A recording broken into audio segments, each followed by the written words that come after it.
एक बार की बात है, किसी जंगल में एक कौवा रहता था। वो बहुत ही खुश था, क्योंकि वह अपनी जिंदगी से संतुष्ट था।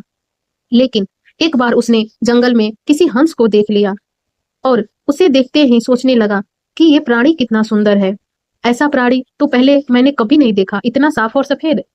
यह तो इस जंगल में औरों से बहुत साफ और सुंदर है, इसलिए यह तो बहुत खुश रहता होगा। कौवा हंस के पास गया और पूछा, भाई तुम इतने सुंदर हो, इसलिए तुम बहुत खुश होगे। इस पर हंस ने जवाब दिया, हाँ, पहले बहुत खुश था, लेकिन जब तक मैंने तोते को नहीं देखा था। उसे देखने के बाद से ऐसा लगता है कि तोता धरती का सबसे सुंदर प्राणी है। हम दोनों के शरीर का तो एक ही रंग है, लेकिन तोते के शरीर पर दो दो रंग है। सच में वो बेहद खूबसूरत था। अब कौवा तोते के पास गया और पूछा, भाई तुम दो दो रंग पाकर बड़ी खुश होगे। इस पर तोते ने कहा, हाँ, तब तक मैं खुश था जब तक मैंने मोर को नहीं देखा था। मेरे पास तो दो ही रंग है, लेकिन मोर के शरीर पर तो कई तरह के रंग हैं।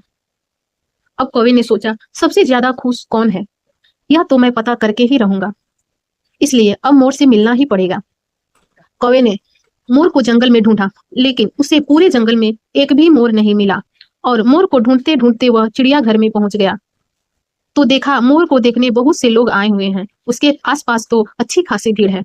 सब लोगों के जाने के बाद कौवे ने मोर से पूछा, भाई तुम दुनिया के सबसे सुंदर जीव हो, और रंग बिरंगे भी। तुम्हारे साथ लोग फोटो खिंचवा रहे थे, तुम्हें तो बहुत अच्छा लगता होगा, और तुम तो दुनिया के सबसे खुश जीव होगे। इस पर मोर ने दुखी होते हुए कहा, भाई अगर सुंदर हूं तो भी क्या फर्क पड़ता है, मुझे लोग इस चिड़ियाघर में कैद कर कर रखते हैं, लेकिन तुम्हें तो कोई चिड़ियाघर में कैद करके नहीं रखता, और तुम जहां चाहो अपनी मर्जी से घूम फिर सकते हो। इसलिए दुनिया के सबसे संतुष्ट और खुश जीव तो तुम्हें होना चाहिए, क्योंकि तुम आजाद हो।